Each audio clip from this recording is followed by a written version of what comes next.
Hello friends, you're with the Lonesome Gamer, and today I'm talking about Europa Universalis, The Price of Power by Eyvind Vetlesen and Aegir Games. And this is here the deluxe edition. There are differences to the standard edition. Maybe we get to this a little later. Now the game is inspired by the computer game, and here comes the license from Paradox into play. Yeah, by the computer game with the same title, and that, by the way, was inspired by another board game from the 90s, also called Europa Universalis.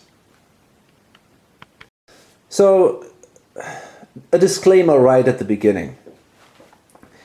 I played this game probably about 50 hours or something. I played the Grand Campaign, and I did all that on video. You can watch that playthrough. But that's all I did, right? So, and this game is so big that I really just feel that I scratched the surface after that one playthrough, even though it took me that long. But it was only just a single campaign, one scenario, one playthrough. And it is entirely possible that, for example, I did some strategies wrong, and if I did them better, it would have given me a better gaming experience or a different gaming experience. And also that some other scenarios feel very different when you play them. So this is really just my first impression after one time play. So let me start talking about components. It's the easiest thing to do. So, well, what do we have? We have, and again, this is the deluxe edition. I don't think that you get that component quality in the standard edition. I don't really know, to be honest, what you get and what you don't get. So, you got here, this is the counter mix basically for a single player, and you get this this very useful tray to store all your pieces, which is really good, and it feels actually good. It's not cheap plastic. It's pretty stiff, and it really feels reasonable. And then you got this. You can even close this, and you know it's really good. I mean, it's not this fits, and it's fixed on top. You really push it on top there, right? Like this. So it's not just, you know, it really closes the whole box, and you can then store it, and it doesn't fly around in the box. So that's really cool. So they decided to go with kind of a mixture between, well, you got your wooden discs and your cubes, and you know, there's no stickers or something. This is really printed on the discs, which is cool. I like that. Double-sided. You got little ships, meeples for your armies, few other pieces. You got plastic miniatures. Actually, these are meeples for well, you could say units, and these are your armies here. The plastic miniatures, the fleet, and then you got the wooden pieces here. I really like that it's not all wooden pieces, but it's also not all cardstock. And you got the cardstock here, right? Because it really helps to distinguish what's going on the map. There is a lot of information on the map, especially later in the game. The whole map is covered with all kind of stuff. So the fact that some of it is wooden and you know, a little bit higher than the others is easier to see. And then you got these cardstock pieces. That's just really good. And it helps a lot to see what is actually going on. And also these miniatures, they work just fine. I mean, this is clearly not a miniature game, but I think they actually look pretty cool. And they're also easy to distinguish. All these three look pretty different. And they're also very easy to see on the map because they really stand out. You can easily see where an army is and stuff like that. So it's, yeah, that's very good quality and very well done components. Now you get, overall you get 6 of these, and I had a comment on one of my videos from the publisher, and they actually think about adding additional player sets, which would then allow you to play, obviously, even with more powers. And I think that's a very interesting idea. We get to this also a little later. That sounds really interesting to me. So that would be great.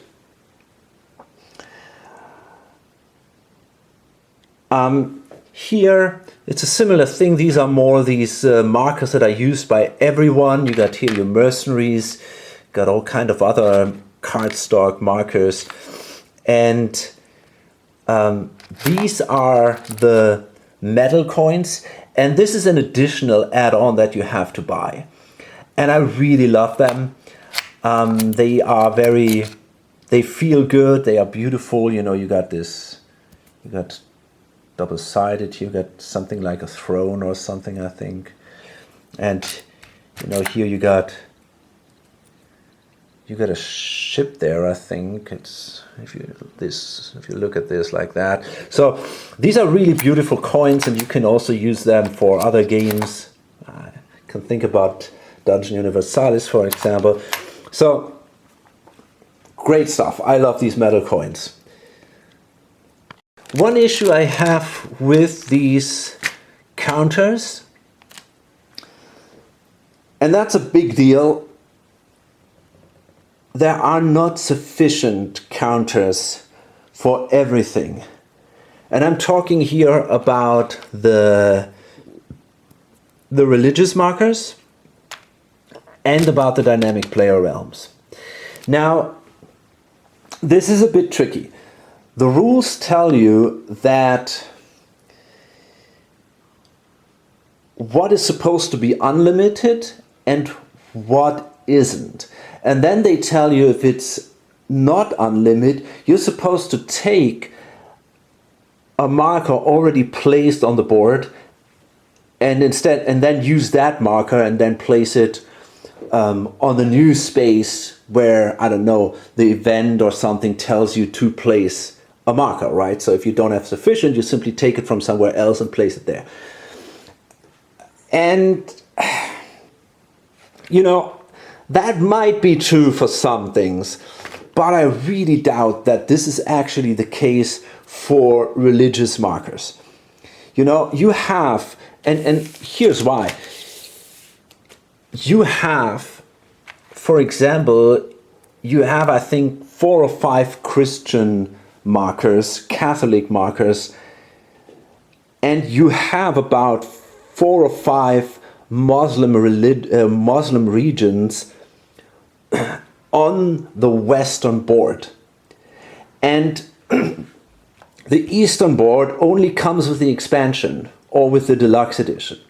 So I got a feeling they put only the religious markers for the base game into the deluxe edition, and that would be enough to make everything Catholic.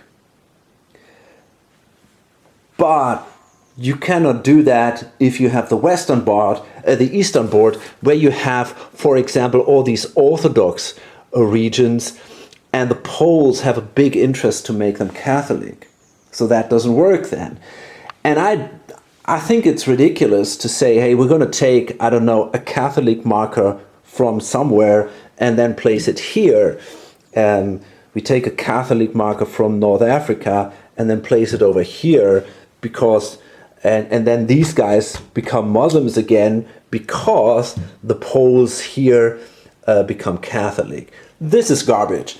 And I think this is not a design choice, like it is a little bit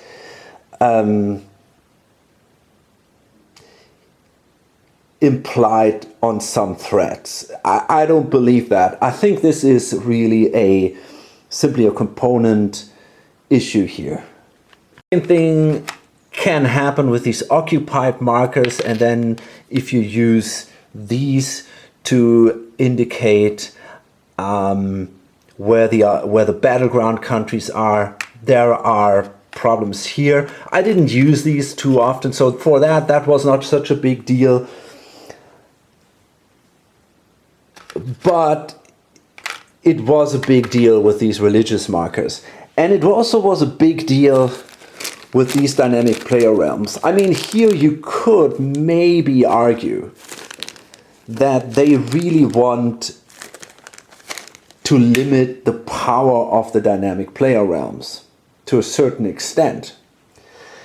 And that they tell you, okay, they should not be larger than, I don't know, 15 markers or something like that. Or maybe, yeah, something like that. But again, the problem is when you have the expansion, then it seems you also need more than you would if you only have the standard board.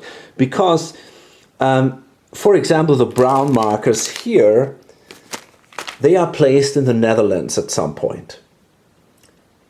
But they are also used down here for the Mamelukes. And in the base game, you don't have the Mamelukes. So you clearly have more markers. That's what I assume. I assume these are only the markers for the base game. And yeah, that didn't work for me. So I had to take some markers from other games. I mean, usually that's okay. I took some from the old Civilization or from Here I Stand, and it worked out well. But it would be really better in a deluxe edition if they would give you sufficient components. So that is a real criticism I have here. There are lots of cards. I don't want to go too much into detail here. It's not super interesting. I mean, what I really like, good quality and all that, there's no problems here at all. What I really appreciate is that you have so much artwork. You know, basically all these action cards, all the different types, I mean, they have their own artwork. You got, I mean, this is both the same card, right? But they all have a specific artwork, and all the event cards have their own artwork. So this is really impressive, and there are hundreds of these cards. You know, they could have taken some generic art, let's say for the, you know, all the same art for the administration cards, all the same art for the military cards, and so on. But they didn't do that. They really gave you some beautiful art on every card, and that's really cool. Also for the bots, even for the trade cards, you know, if it's just a little bit of a symbol here, but I think this is really great. And that really helps with the atmosphere, at least for me. I've heard that it is the art of the computer game. I don't know that. I have not played the computer game, so yeah, I cannot confirm that in any way. But even if that's the case, and they did not, you know, they did not have to come up with their own art. I think it's still really awesome that we got that. Last thing is the board. I mean, just beautiful. I don't have any complaints here. I think it looks great. You got these, I mean, the provinces look beautiful, and it's not confusing, although there is a lot going on.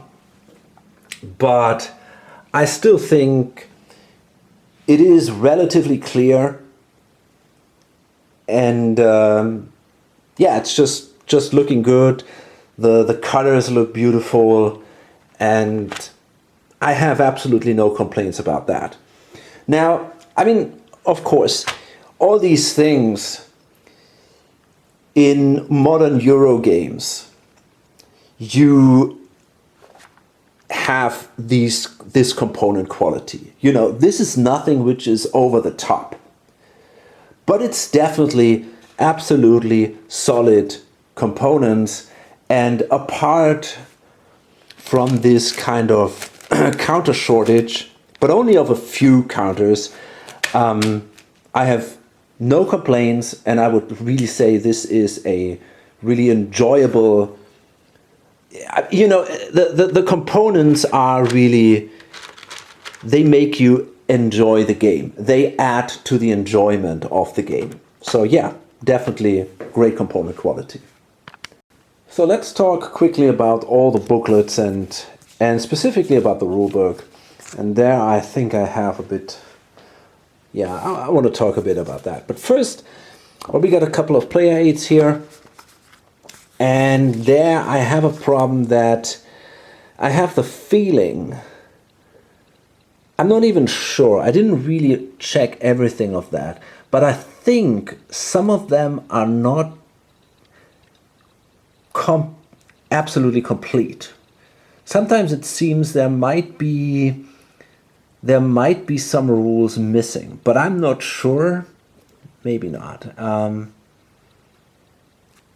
I don't know. To be perfectly honest, I don't know that. Anyway, so these player aids might be useful. What I like is the fact that there is basically one player aid per player available. Then you got here a piece resolution flowchart, and you got a battle flowchart.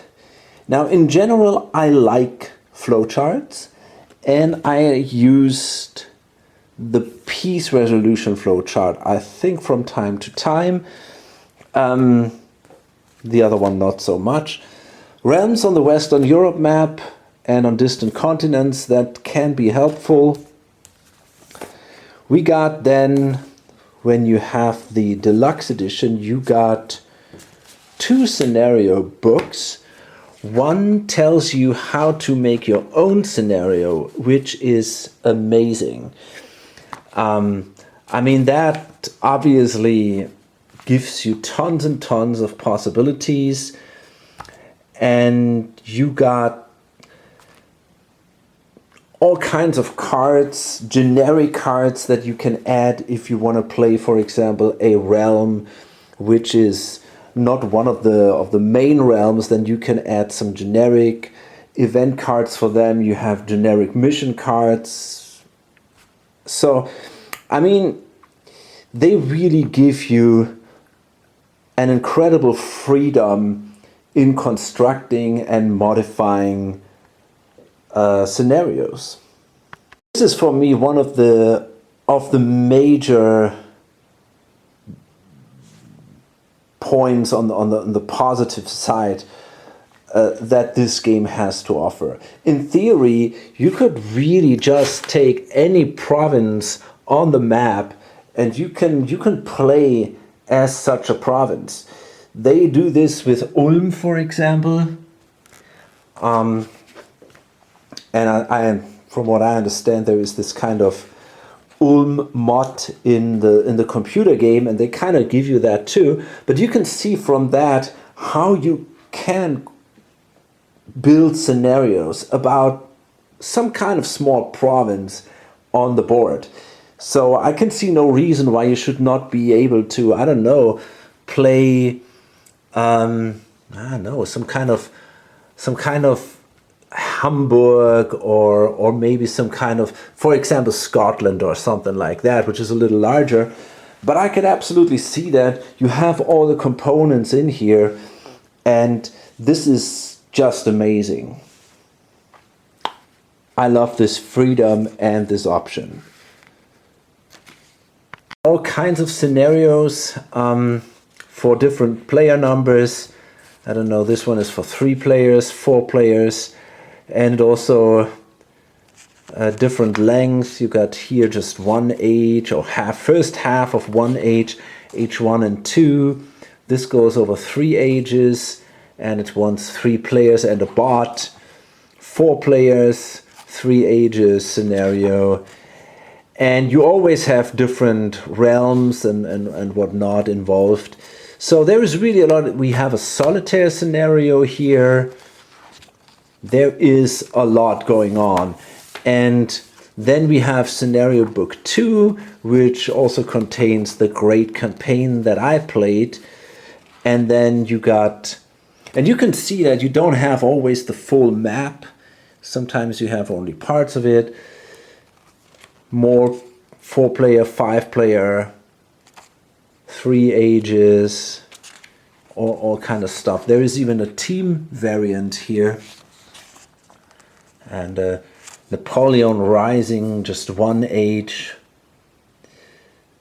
So, yeah, I mean, there is really a lot to play in this game, a lot to explore. And if you're done exploring these scenarios, you can make your own. That is just fantastic. In addition to that, you can use bots. So if you are limited by the numbers of players you have, you can simply take the bots and add them to the game, and they also work great. You have this solo and bot rules manual, and you know, all these flowchart might be a bit intimidating, but the bots really play excellent, and what they do makes a lot of sense. And once you understand what the bot is aiming for, these flowcharts are actually fairly easy to navigate. I only had one issue, and I tried to change that in the last age, and this is that the bot is first checking for claims, and if he does not have claims, then he goes for the battleground areas, and I would change that. And this is an easy thing to do, right? I mean, you can simply say, does he have battleground area adjacent? And if not, then he goes for the claims, for example. And that would be something I think I would change. But apart from that, I really got to say the bots seem to work great. And they actually play in a way, especially if you play solitaire, I would actually recommend to play with a couple of bots, you know. Maybe if you prefer to play this kind of multiplayer solitaire as I usually do it, it's really cool to if you play, let's say, a 6-player game, if you add 2 or 3 bots, you have this certain chaos in the game. You do not have control over everything, and it also speeds up the game. The bots are, in the end, easier to play. They don't have cards, they don't have money, but apart from that, they have pretty much all the all the options that a standard player also have. A bot can control the papacy, a bot does exploration, they do diplomacy, they do marriages, everything. They have pretty much, they even do trade, although they don't get money for it. But yeah, I mean, I think that the bot is absolutely amazing. And it's a lot of fun to play with.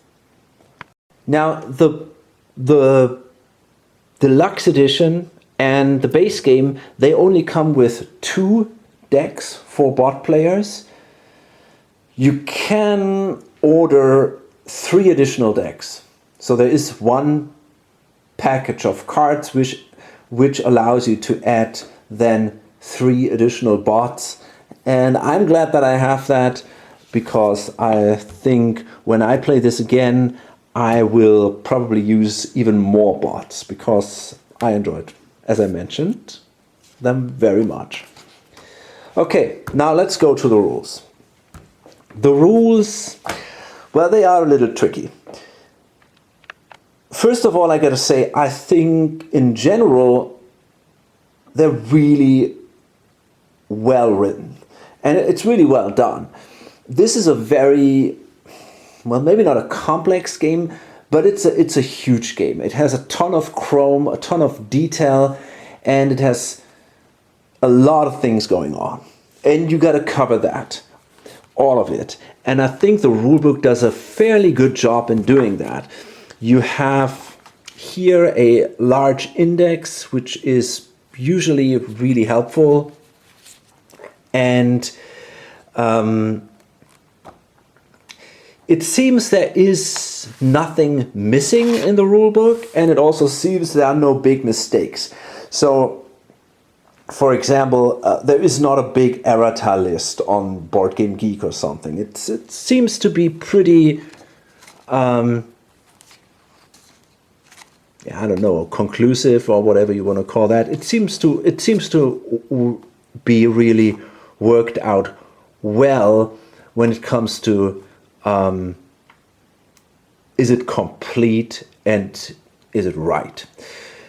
There are a few issues where I would say the wording is not quite clear, and my biggest problem was actually with this change national focus action. Because it says what you can do here, it's this part here, and I realized a lot of people had trouble there. You could discard up to 3 action cards from your hand, then draw 1 card fewer than you discarded from any of the action decks, and you add them to the discard pile after completing this action. Okay, that makes sense, right? You can basically discard 3 cards and draw 2 new cards. Fine. However, you may pay 1 cube and 2 ducats to pick one of the new cards from the top 5 discards of the deck matching the paid cube type. That I found pretty confusing. Now, what they mean is you discard up to 3 cards, and then you can draw 2 cards, so 1 less basically, from the deck. That's cool. However, instead of drawing it from the deck, you can draw one of these cards from a discard pile, instead of drawing from the deck. And it has to be one of the top 5 cards of one of the 3 discard piles. And you have to pay a cube of the color of the discard pile where you draw from, and $2. But only if you draw from the discard pile, not if you just draw from the decks. So what it does is it basically allows you to take a card back in your hand that you or someone else has played before. And yeah, you can simply pick one of the top 5 cards. But the way this is worded, I had really problems with that. And but now, once you know what they mean, it seems pretty obvious. But I didn't get it. I had to check BGG. But everything else was pretty much clear. One thing you could argue about is this massive use of these little symbols here, right? I mean, there's really a lot going on here. You got all these symbols, and when you start reading the rules, it's tricky. I mean, it's really hard to understand it, to get into this. We have here at the start, there's this little legend. Let's see. Where is it? I don't know. Should be somewhere. Yeah, there we go. This is the iconography and abbreviations. And basically, you basically have to simply understand that. You have to learn it. I mean, a lot of them make sense, like cube, the cardinal hat, the towns, right? Military power. I mean, most of it you get, but simply when you start, it is confusing. It just is. And it's not an easy read, right? If this is the first page you read, oh boy, you know, I mean, it seems like the feeling is that half of it is just these symbols, and you constantly have to go back. And I don't know. I mean, this isn't easy. But I gotta say, once you got that, it makes it very easy to look things up, because, you know, if you are, I don't know, if you're looking for a specific, you can go back to the index and then you go on the page, and usually you just need one look to find the symbol that you want an explanation that is involved in your problem, right? If you got, okay, I want to talk about diplomacy, then you can see here immediately, okay, we got a claim here, and I don't know. And so you can already see, okay, that might be interesting if you're looking for something that involves a claim. You don't have to go through the whole page and look for the word claim. You immediately see it. And that is in general a good thing. Maybe my biggest problem with the rules was that many things, well, some of them are a little bit counterintuitive. This is one issue that I had, especially when it comes to the exploration. That seems weird. For example, if you, let's say you do an exploration. So you move a ship, because this is included in the action, you're allowed to move a ship. Let's say you move a ship to South America, and your goal is basically to explore there. This is what you're aiming for, okay? And then you roll the die. Now, in theory, if you have a die roll that does not match anything here, you can simply pick a positive result somewhere else, a result which is good for you somewhere else. For example, if I roll a 1 here and all the ones are already taken, I could take a 1 here if I have a ship there. And that feels a little counterintuitive first, right? Because you think, okay, I go here to explore South America. This is my goal. But then I roll a die and I roll a 1 and I find Virginia. Oh, cool. I mean, it's cool that this is possible. It still helps you. It's not a wasted roll. But it's kind of weird, and it took me a while to understand that. And what's also weird is that you move there with the goal to explore there.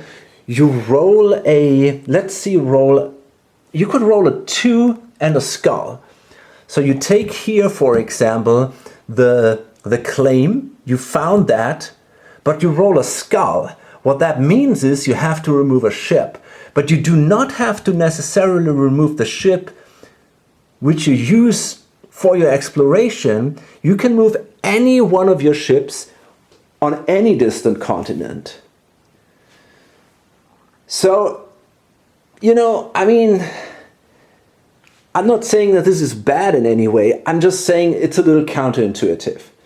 Because when you do this exploration, you feel like, hey, I'm moving my ship here, I'm doing my exploration in South America, and I roll a die, and then things happen to start in India or wherever. So that's a little odd.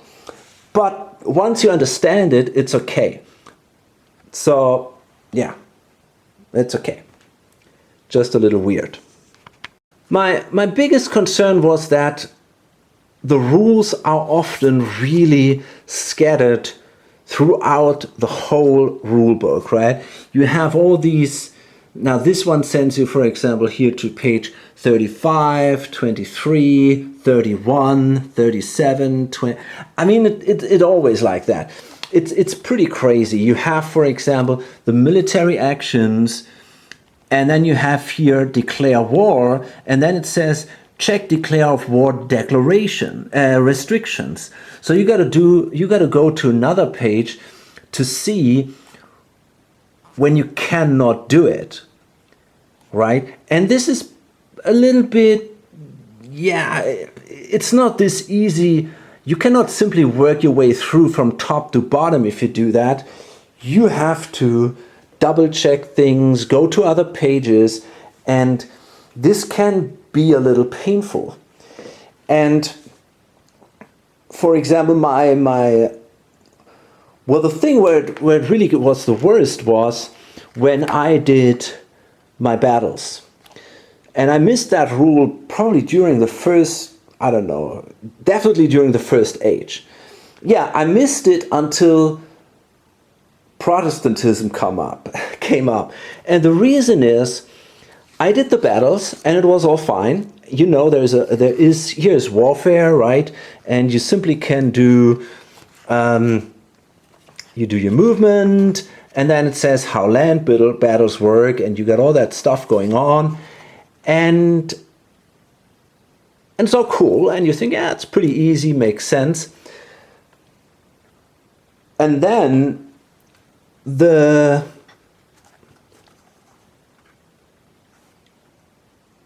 Protestantism came up, and I checked for the rules for the faith, because these are basically rules that you do not use in the first age.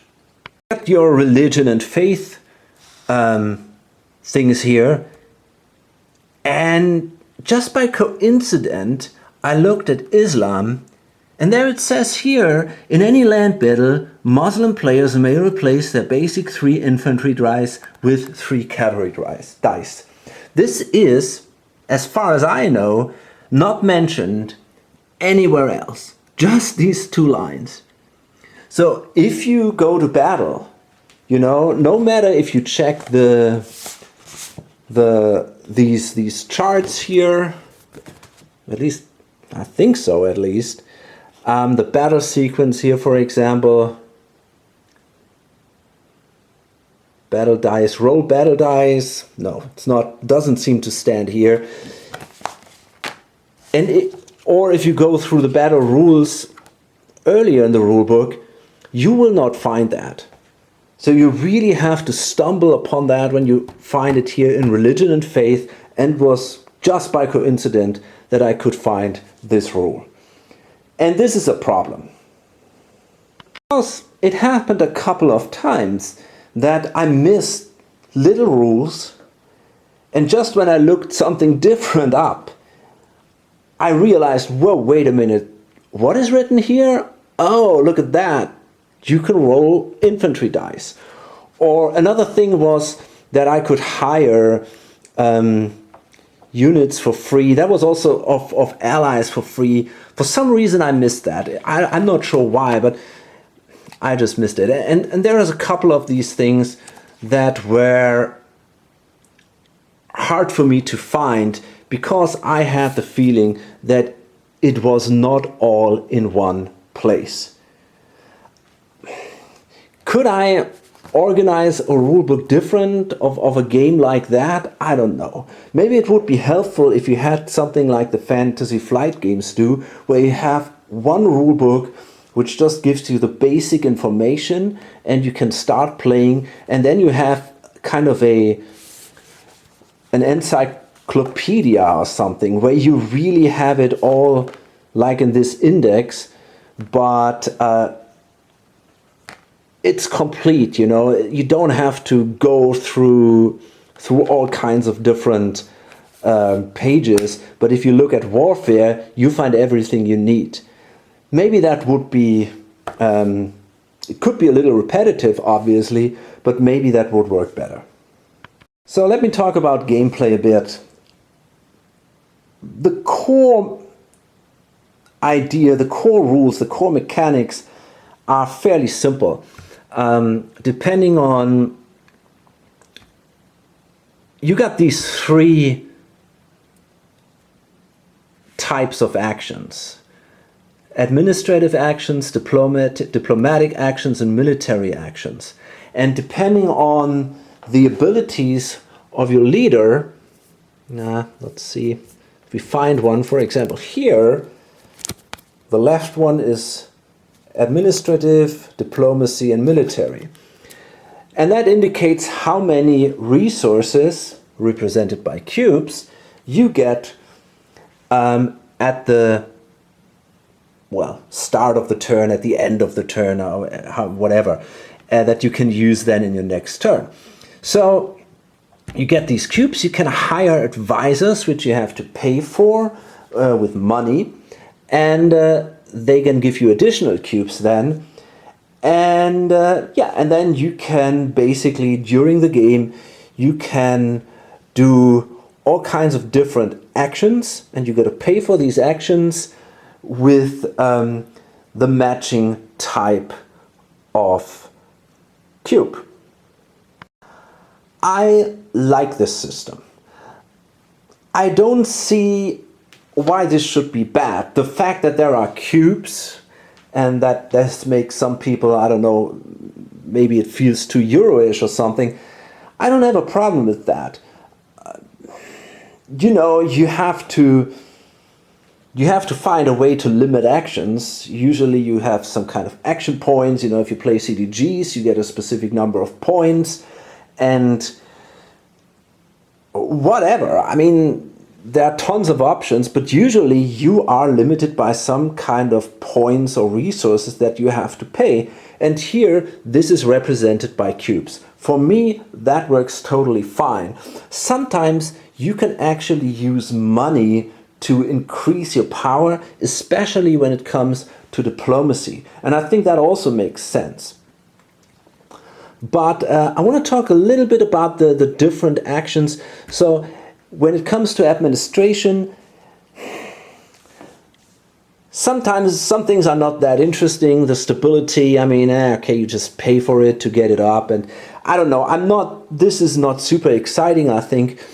Part of the administrative thing is the religion, and kind of like the religious system, how it works. You have your Protestantism and your Catholicism, and it goes back and forth. You have the Reformation, the Counter-Reformation, and if you control areas which have a different faith than your state religion is, you basically take unrest there.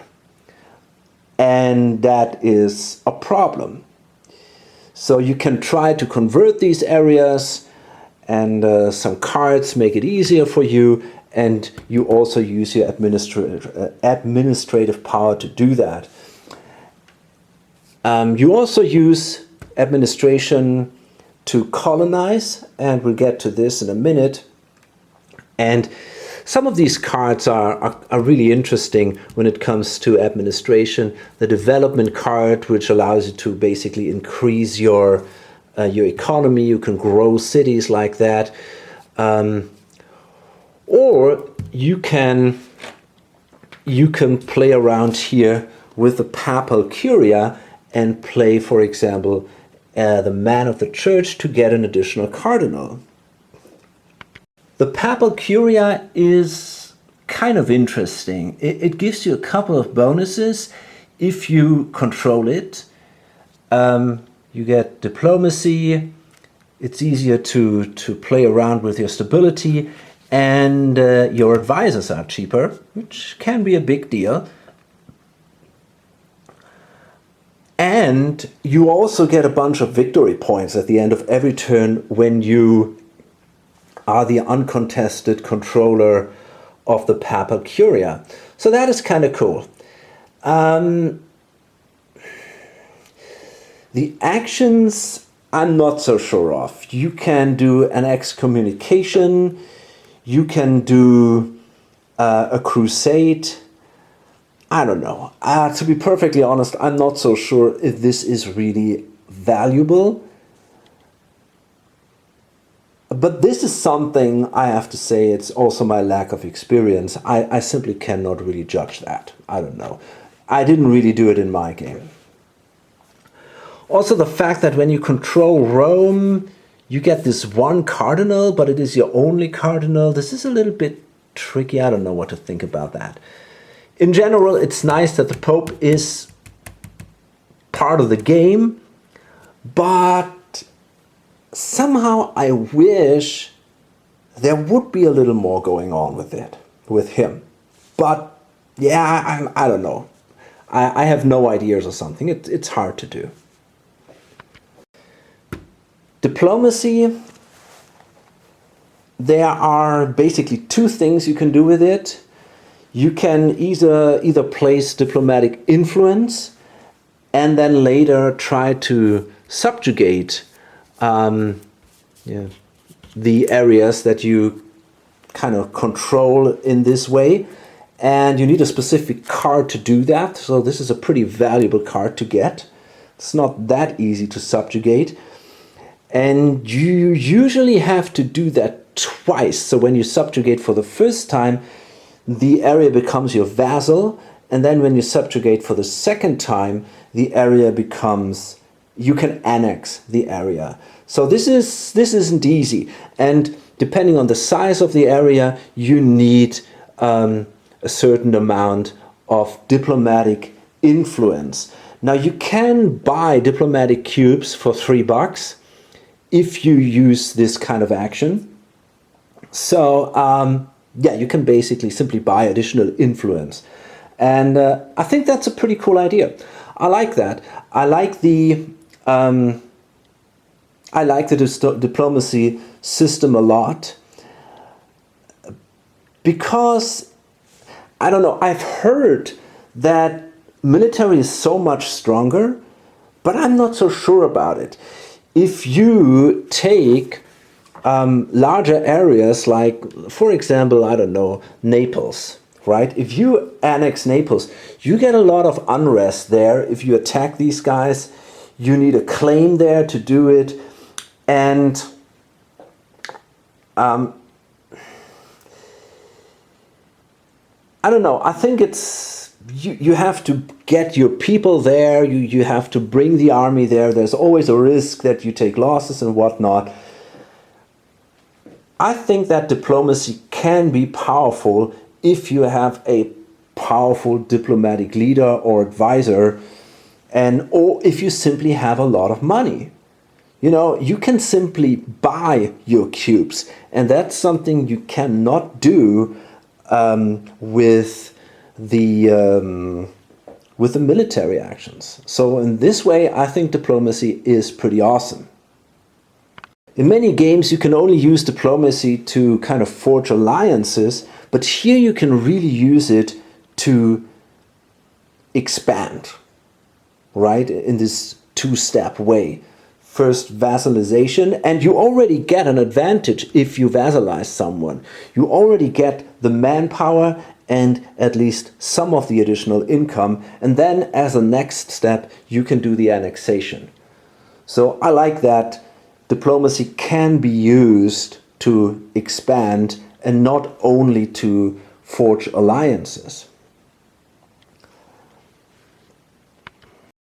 Another thing you use diplomacy for is the trade action. The trade action is tricky. I think it's a lot of fun. I love it. But it doesn't feel like trade. It feels to me more like a gamble. You basically have to pay a cube, and then you draw 3 cards, and you hope that you hit the jackpot. And that's cool, you know, it's a bit like, I don't know, opening a treasure chest in a dungeon crawl or something, and then you just draw your cards, and well, will I get fish or will I get gold? You know, it's cool. This is a lot of fun. I like that. But it doesn't feel like trading. It feels more like, I don't know, searching for stuff or something. On the other hand, if you have kind of an expanded empire later in the game, if you have a large fleet, a trading fleet, if you have access to many of these trade nodes, especially on other continents, it becomes much more likely that you find at least something in these three cards. At the start, it's kind of a thing, you know, you sometimes pay for it and very often you don't really find something, basically. But yeah, this changes, obviously, if you have access to more of these trade nodes. And it also becomes more valuable. If you have more ships, they give you basically additional income. So I think later in the game, trade becomes more attractive. However, this is a thing I'm actually really thinking about, some kind of house rule or something. So maybe that the players get, for example, a free trade action once per turn or something like that, so that you have the option of some kind of constant income from the trade. Because this is the way,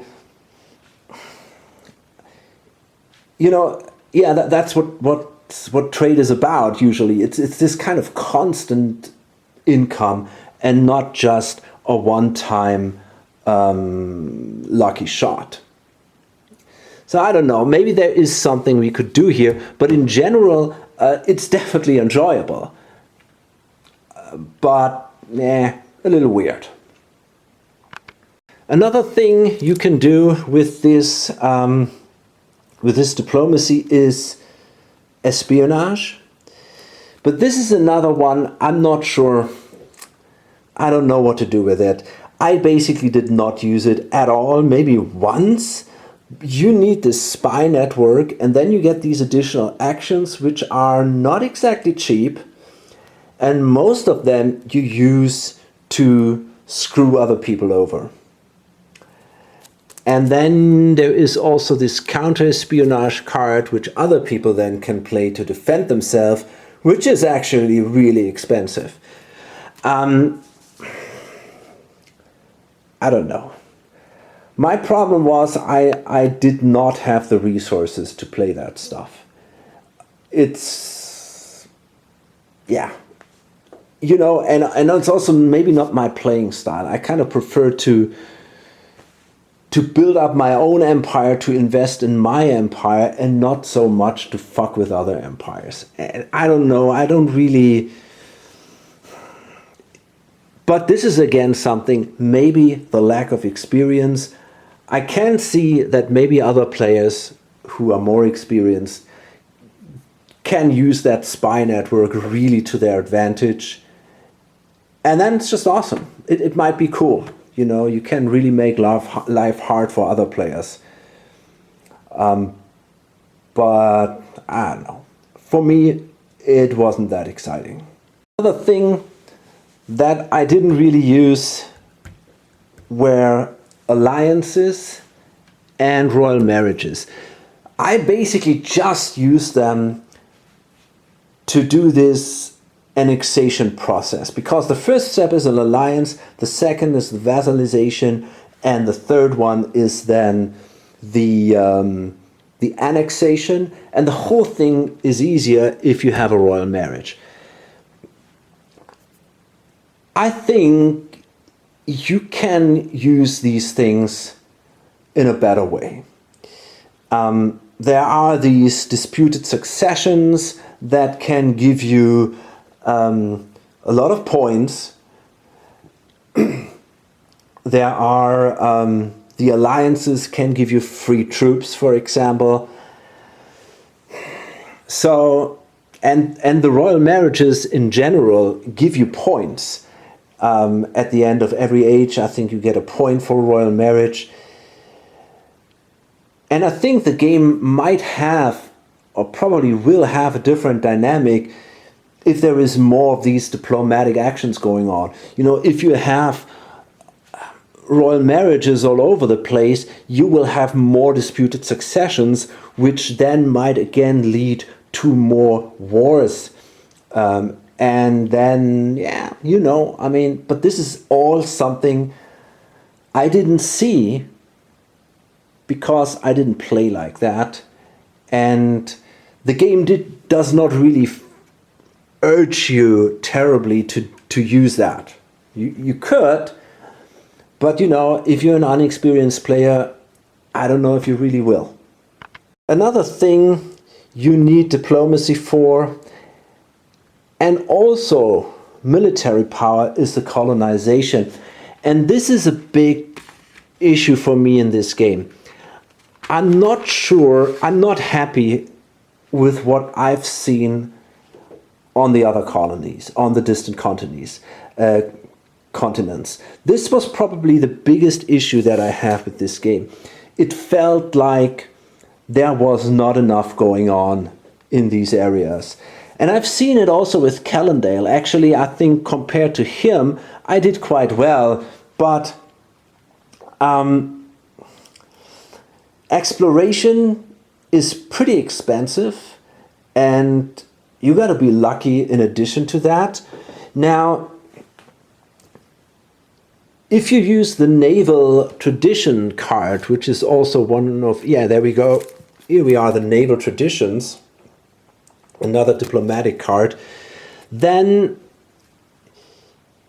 you can do an explore action with a single diplomatic cube, which is, I think, okay. If you don't use that card, you have to play a diplomatic cube and a military cube, and that is expensive. And then these exploration actions, if you're lucky, they can give you a claim. Either on one of these territories, which are basically more or less uninhabited, or in one of these distant empires. But one of the problems is you got to get to these areas, and it's not easy to get there because, you know, if I want to move, I don't know, from England to India, for example, I got to go to the Eastern Atlantic, and then to the Central Atlantic, and that already costs me basically one movement action. And then I got to go to the Southeastern Atlantic and the East African coast. That costs me another movement action. And then I end up in India and Arabia. That's pretty complicated to get there. And I understand if that would be the case, I don't know, in the first age, you know, maybe in the second age. But man, after a while, you know how to get there, right? I mean, in Napoleon's area, it should not be a big adventure to go from England to India anymore. But that's still the case. And you know, some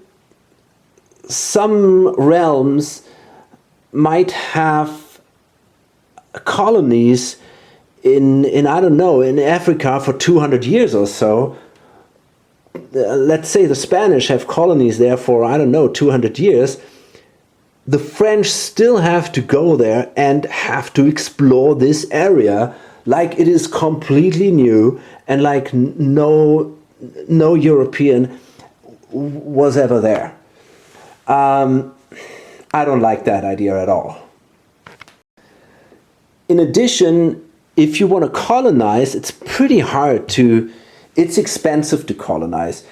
You need a combination of 4 colonists and admin cubes. You can do that in any combination, and then if you have a claim on one of these non-inhabited territories, of course there were also people there, but there's at least no big empire or whatnot, you can then colonize that, but only if you have a connection via a naval connection to your realm. So this is super complicated. You need ships. You need to find the thing. You need colonists. It seems much easier to just go into one of these neighboring areas and just take them out here in Europe. It seems so much easier than to move on to these distant continents. And sometimes you have these missions, right? And then you get additional points if you go there. But apart from that, the colonies are basically the same value of points as the provinces on the European map. I don't know. The other advantage, of course, is usually these colonies, when you trade, they give you more income if you're lucky and draw the right trade card. But that's the other problem with the trade system, you know. I often feel that the incentive to actually move to these colonies is just not big enough. And if you play with the power struggles, most of it is going on here in Europe. There are a couple of power struggles where you also have things going on distant continents, but you know, again, usually you don't get that much points over there. If I take a whole area here, for example, I get like, I don't know, 4 or 5 points if I manage to control Andalusia or whatever, or when it comes to the attack on let's say a power struggle in the Balkans. If I take Serbia and Albania with the Turks, I get 4 points for that. And it's really easy to take. Getting 4 points over here is tough. That's really, really tough. And fighting these areas is also hard, because if you do not attack from land, you have to fight the fleet first. So you got to bring ships there, then you have to fight the fleet, then you need a naval bridge to bring your army into these distant realms, and then you can fight these guys. And why do you want to do that? I don't know. I mean, this is really, I did it here. I basically destroyed Central America, the Aztecs here in Quito. So the Spanish did something there, right? And because these are connected areas, it's not that hard. You can move the army from one space to the other. You know, but this stuff here it's actually not that easy, it seems to me. I don't know. I mean, maybe, I don't know. It's really tough. And they have double the strength. So, for example, taking China, I mean, that's crazy. They got like, these are all double provinces. 1, 2, 3, 4, 5. They got a strength of 20. And you got to bring all kinds of soldiers here by ship and all that. I don't know. This is pretty crazy. So again, maybe that is just me who did not play that well. And maybe if you start colonizing, if you focus on colonization really early, as soon as possible, maybe then you can take more benefits from it. Maybe then you can take the trade benefits and get a lot of money.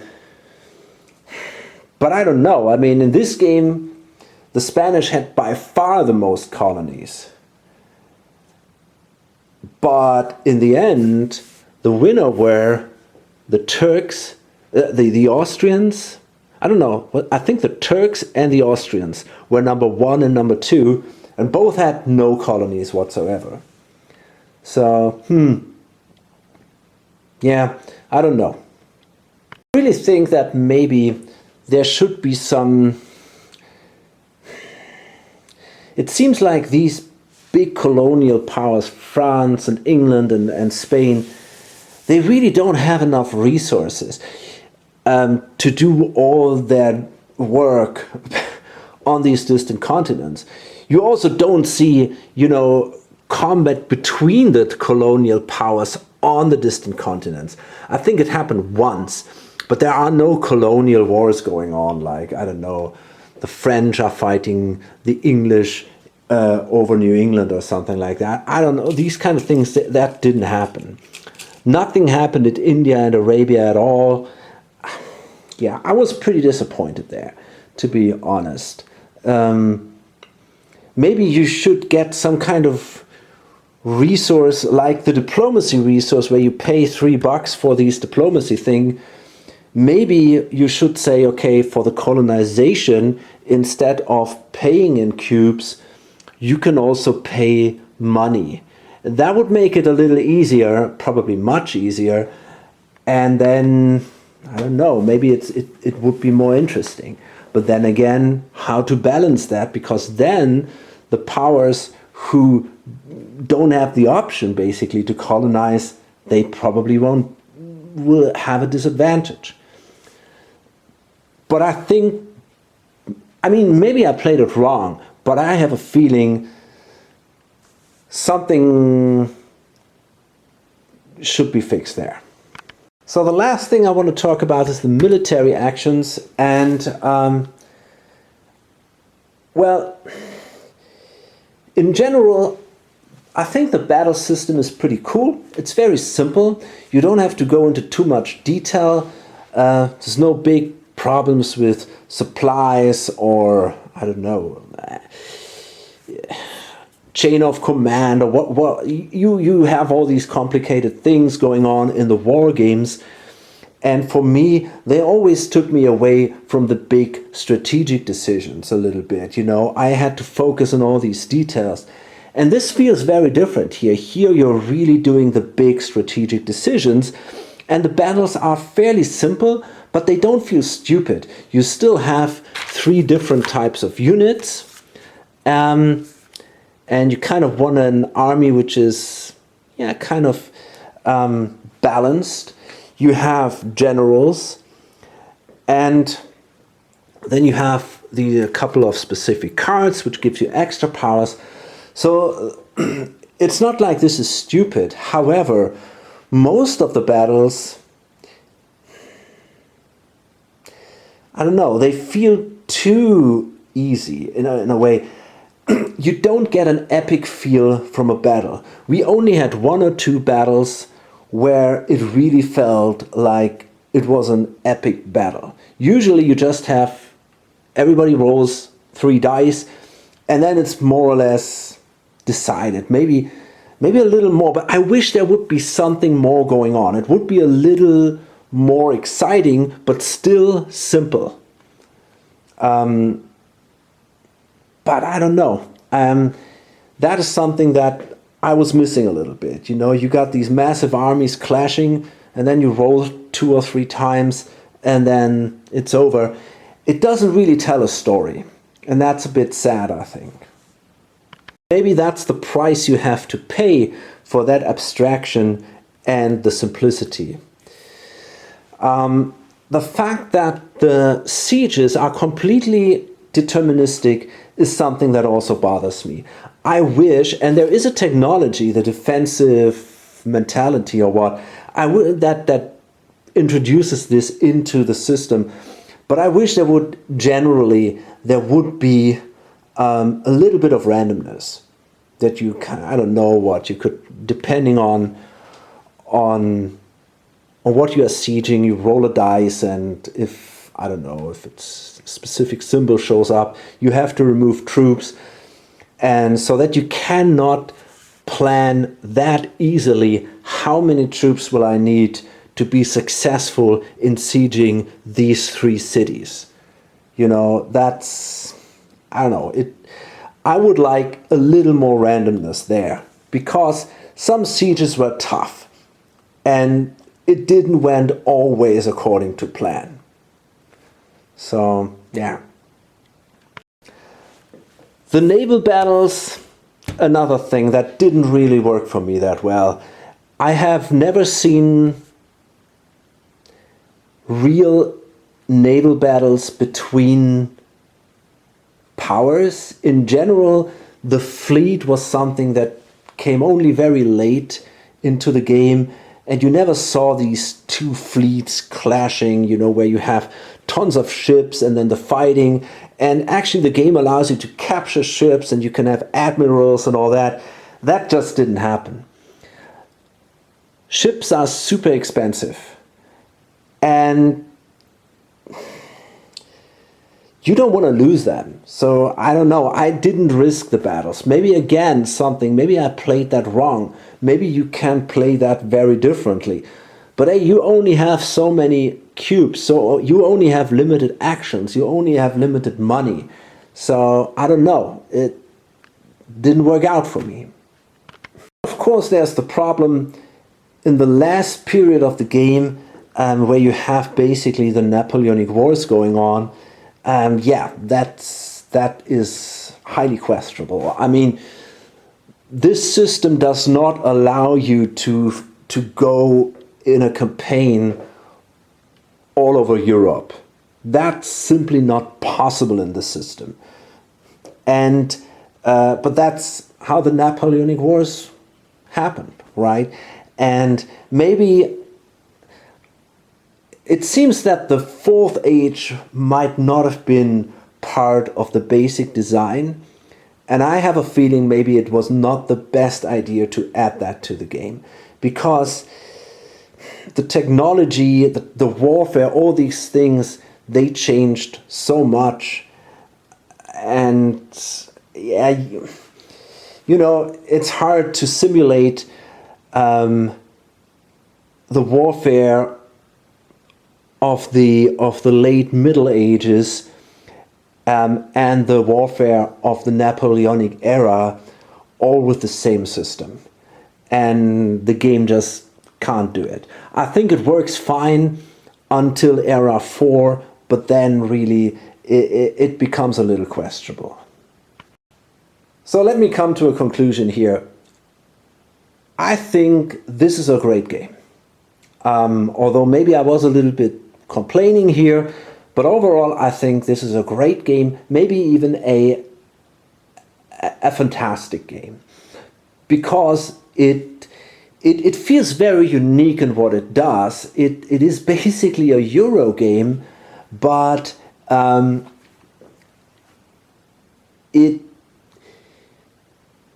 it's this kind of monster game which you only see in wargaming, and even there, in very few exceptions, where you have this massive, this very long time period all over the world. You know, there are not many games that actually do that, and in this detail, and you know, with all these historical events and the historical personalities, all the leaders, that is really impressive. And it works. It really does. For the most part, it works. There are little things here and there where I have complaints, but you know, maybe you can fix this with house rules, or you simply accept it because you get really a very, very unique experience out of that game. I have never seen something similar before, and it feels like this is, you know, it really feels like this game in a way is its own genre. This kind of Euro historical monster game. I don't know if there's anything like that out there. The fact that you can create your own scenarios, that you can really play around with it, you know, and by the way, I didn't talk about the Imperial thing here. I mean, this is another little feature which is, maybe you can make more out of it if you have more experience. For me, it also didn't work that well, but that's the thing. I mean, I think there are a lot of things that maybe you can play them better. Maybe you can just tinker a little bit with them, and then they work in a way you want them to work. I'm more than happy that I have this game, and you know, I will probably not play it too often because it's pretty tough, but I can see that, you know, playing the smaller scenarios is maybe more enjoyable. Using some of the bots also speeds the game up, and you can get a really great story and a really very, very unique and awesome experience. So yeah, that's all I can say.